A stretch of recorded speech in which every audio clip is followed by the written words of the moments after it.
Good morning. I want to begin today by acknowledging something that rarely gets said plainly in rooms like this one, that economic relationships between nations are not merely transactional arrangements. They are, at their core, expressions of trust. They are built over decades, sometimes generations, through negotiated compromise, through shared infrastructure, through the quiet, unglamorous work of policy alignment. And when that trust fractures, not loudly, not with a declaration or a press conference, but quietly, through a door left unlocked for 14 months, the consequences do not announce themselves immediately. They accumulate, they compound. And by the time the broader public registers what has happened, the structural damage is already embedded in the data. That is precisely what we are examining today when we look at the trajectory of the Canada-United States trade relationship over the past 14 months. I want to be careful here, as I always am, not to overstate or dramatize. The temptation in policy discourse is to reach for the most alarming interpretation of any given data set, and I have spent enough years at the Federal Reserve and at Treasury to know that alarm, while occasionally warranted, is rarely the most analytically honest posture. But I also want to be equally careful not to understate, because what has unfolded between Ottawa and Washington over this period is not a minor fluctuation in trade volumes. It is not a seasonal adjustment. It is not a negotiating posture that will resolve itself by the next fiscal quarter. What we are looking at is a deliberate, methodical, and, I would argue, historically significant repositioning by Canada of its economic center of gravity. And the United States, for reasons I will address in considerable detail, was slow to recognize it. Let me provide some necessary context, because context is everything in economic analysis. The tariff architecture that the United States began constructing in earnest represented one of the most aggressive applications of trade barrier policy that this country had deployed against a treaty partner in the modern era. I use the word treaty partner deliberately because Canada is not simply a trading partner in the conventional sense. Canada and the United States are bound by one of the most comprehensive bilateral trade frameworks in the world, a framework that was renegotiated and modernized under the United States-Mexico-Canada Agreement, which itself replaced the North American Free Trade Agreement. These are not casual arrangements. They represent decades of legal architecture, supply chain integration, labor market interdependence, and energy infrastructure co-development. When you impose broad-based tariffs on a partner of that depth and complexity, you are not simply adjusting a price. You are sending a signal. And signals in international economic diplomacy are received very carefully by the people whose job it is to read them. Ottawa read the signal. What I find most instructive, and what I believe deserves far more analytical attention than it has received in mainstream economic commentary, is not simply that Canada responded to the tariff pressure. Of course they responded. Any sovereign economy would. What is instructive is how they responded, and more specifically, the timeline and sequencing of their response. Because the 14 months that we are discussing were not 14 months of visible confrontation. There were no dramatic summits that collapsed on camera. There were no retaliatory tariff announcements accompanied by strongly worded communiques. What there was instead was a period of extraordinary quiet. And in economic diplomacy, extraordinary quiet from a counterparty that has every reason to be loud is not a sign of acquiescence. It is a sign of construction. It means someone is building something. It means someone has found a door and has spent 14 months determining with great care and precision exactly when and how to walk through it. The door, in this case, was not metaphorical in the way that political language sometimes renders these things. It was structural. It was composed of several distinct but interconnected elements, and I want to walk through each of them with the level of specificity that the situation demands. The first element was energy diversification. Canada is one of the world's most significant energy producers, and the existing architecture of North American energy trade had for decades oriented the vast majority of Canadian energy exports southward into the United States market. This was economically logical under conditions of stable and reciprocal trade relations. It becomes considerably less logical when the downstream partner begins imposing cost structures that erode the margin value of that export relationship. What we observed over the 14-month period was a measurable acceleration in Canadian investment in liquefied natural gas infrastructure, oriented toward Pacific and Atlantic export capacity. This is not a development that happens overnight. It requires capital commitment, regulatory navigation, and long-term contractual engagement with alternative buyers. The fact that this infrastructure investment accelerated precisely during the period of peak tariff pressure is not a coincidence. It is a policy choice expressed in the language of capital allocation. The second structural element was procurement redirection.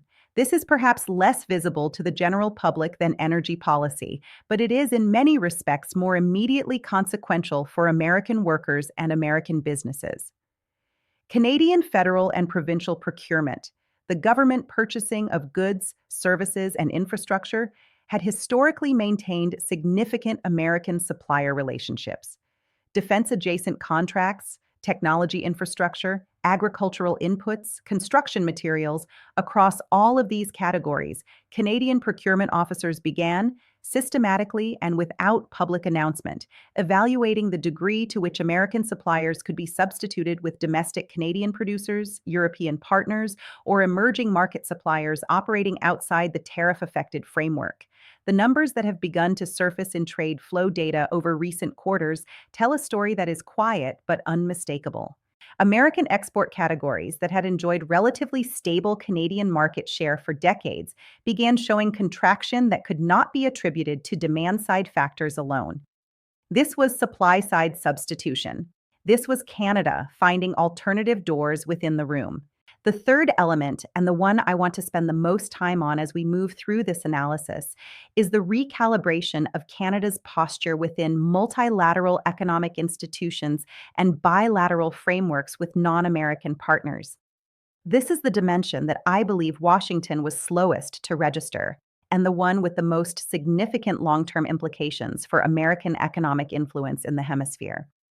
Canada began with notable efficiency, deepening its engagement with the Comprehensive and Progressive Agreement for Trans-Pacific Partnership, accelerating the implementation timeline of the Canada-European Union Comprehensive Economic and Trade Agreement, and opening formal dialogue channels with several Indo-Pacific economies that had previously been secondary priorities for Canadian trade diplomacy. Each of these moves, taken individually, might be characterized as routine diplomatic activity. Taken together across a 14-month window in the context of a deteriorating tariff relationship with their largest trading partner, they constitute something qualitatively different. They constitute the construction of an alternative architecture. They constitute a country that has decided at the highest levels of economic policymaking that the concentration of trade dependency on a single partner, even a partner as deeply integrated as the United States, represents an unacceptable strategic vulnerability. I want to be precise about what I am not saying here, because precision matters enormously in this kind of analysis. I am not saying that Canada has severed its economic relationship with the United States. I am not saying that the integration of the two economies, which runs through supply chains and labor markets and energy grids and financial systems in ways that would take a generation to meaningfully unwind, has been abandoned.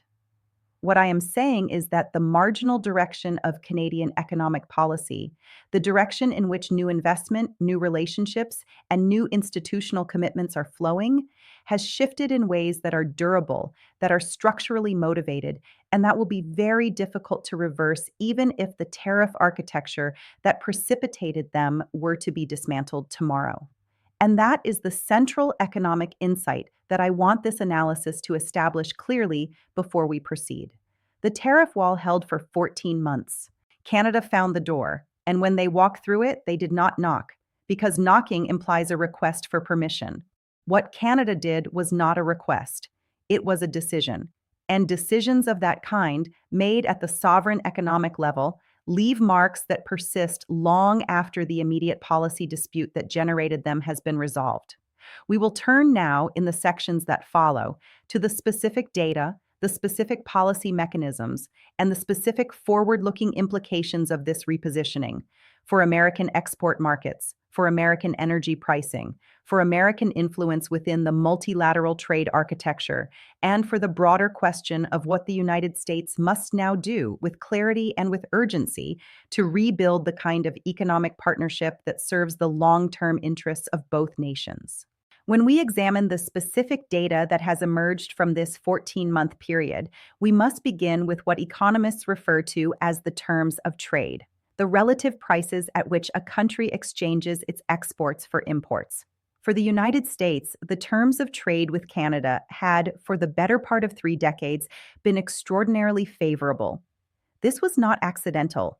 It was the product of a carefully negotiated and continuously maintained framework of economic integration that reduced friction, reduced cost, and created efficiencies that benefited producers and consumers on both sides of the border in ways that were often invisible, precisely because they functioned so smoothly. When a system works well, it disappears into the background. People do not notice the absence of disruption. They notice disruption itself.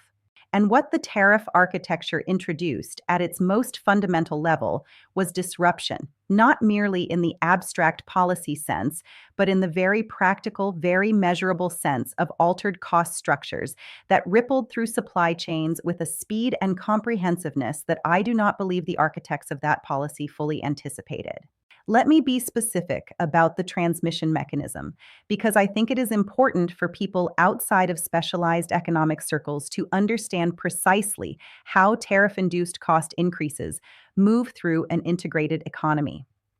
When the United States imposed elevated tariffs on Canadian goods, and we are speaking here about tariffs that touched steel and aluminum, softwood lumber, dairy and agricultural products, and a range of manufactured goods that sit at the intersection of the two countries' deeply intertwined industrial supply chains.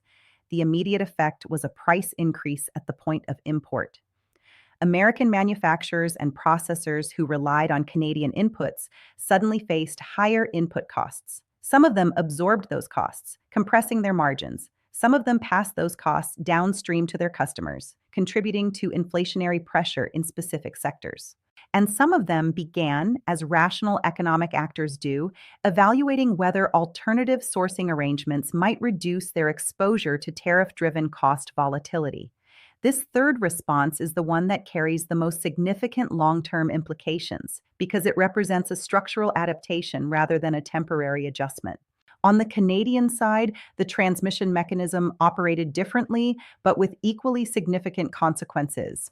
Canadian exporters facing elevated tariff barriers on their primary market had a set of choices available to them that were constrained by the realities of their existing infrastructure, their existing contracts, and the time horizons involved in developing alternative market relationships.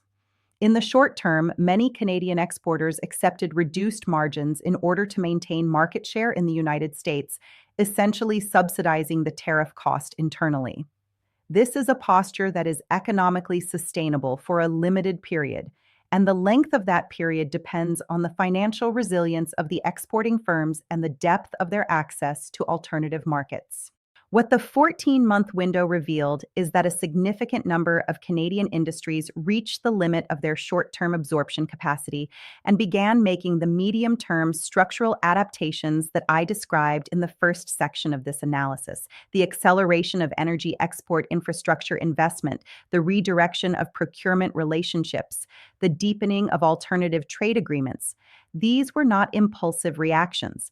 They were the considered responses of an economy that had run the numbers, had assessed the trajectory of the bilateral relationship, and had concluded that the expected value of continued deep dependency on the American market had declined below the threshold at which it justified the concentration of risk.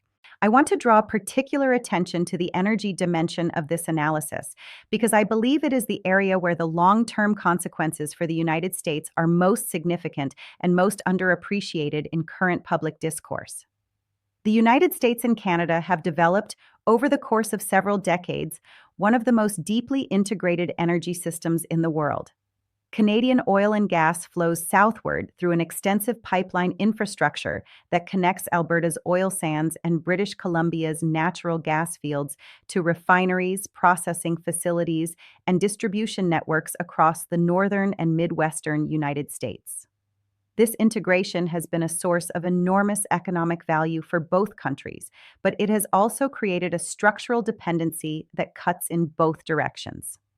American refineries in the Midwest, in particular, have been specifically configured to process the heavy crude that comes from Canadian oil sands. This is not a configuration that can be easily or cheaply reversed.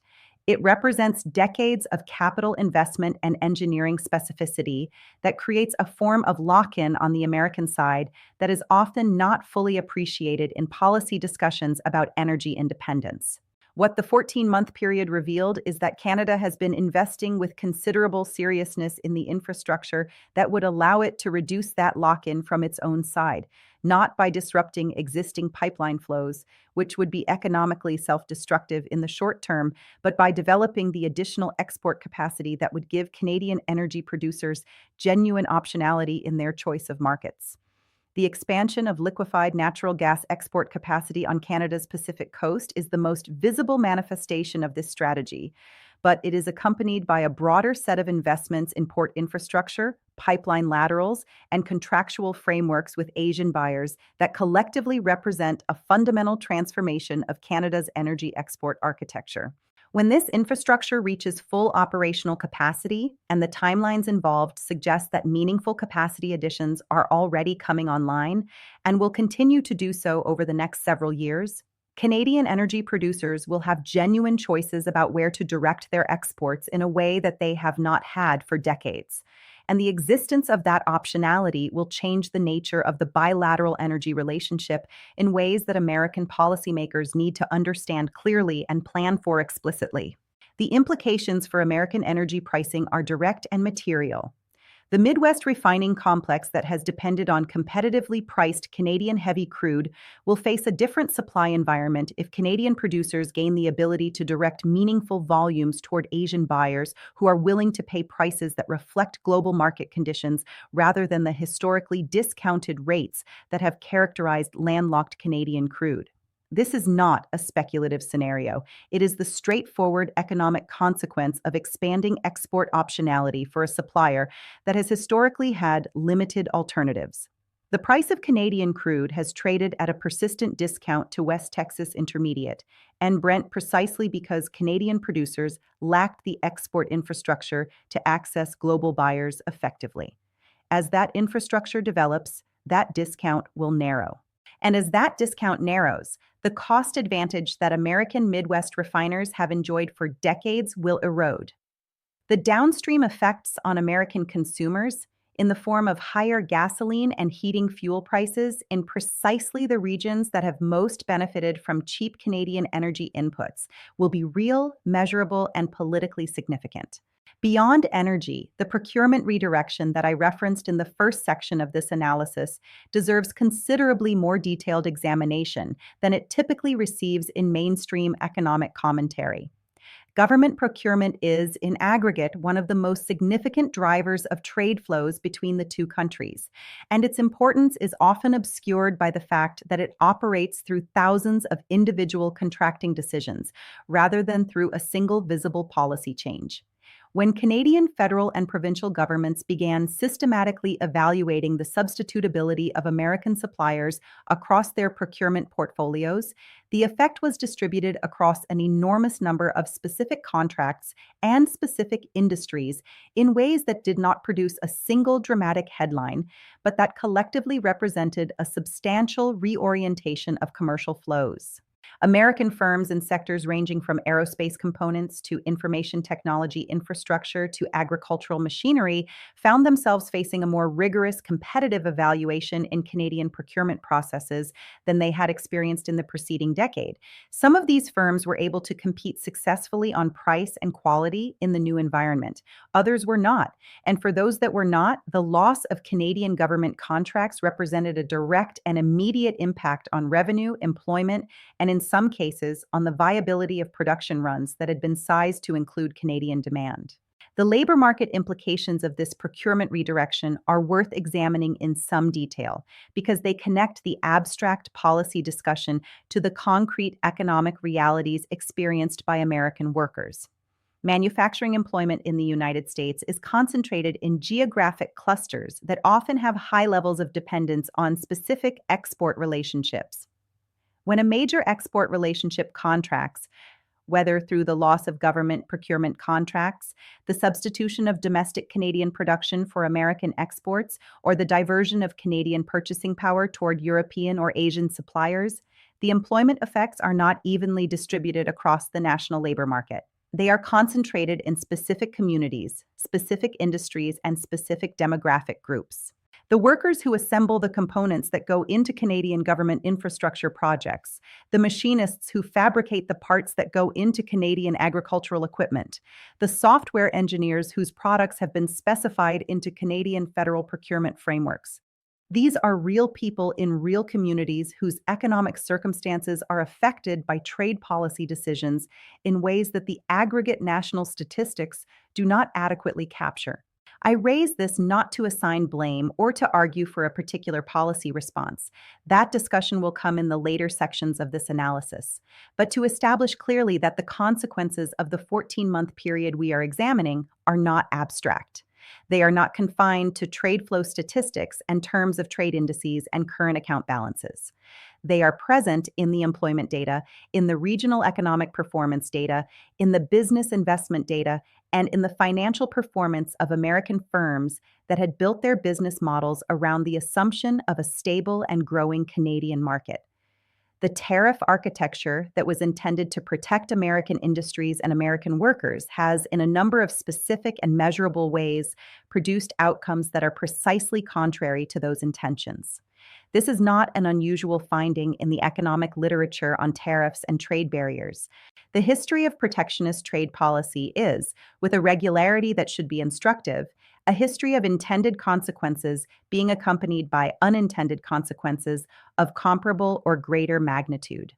The 14-month period that we are examining is, in this respect, consistent with the historical pattern. The wall was built with the intention of protecting what lay on one side of it. What the wall also did, with the mechanical inevitability of economic logic, was to accelerate the construction of alternative pathways on the other side.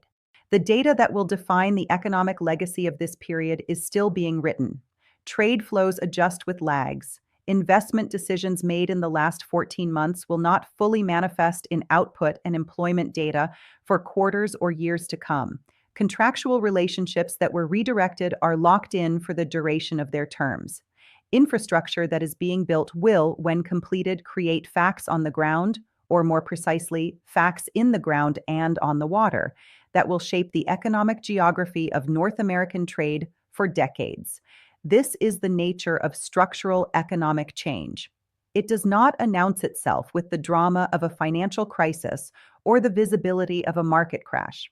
It proceeds quietly, through the accumulation of individual decisions made by rational economic actors responding to changed incentive structures. And when it has proceeded far enough, it becomes very difficult to reverse, not because reversal is theoretically impossible, but because the costs of reversal exceed the costs of adaptation to the new structure. We are not yet at that point in the Canada-United relationship, but we are moving toward it with a momentum that should command the full and serious attention of American economic policymakers.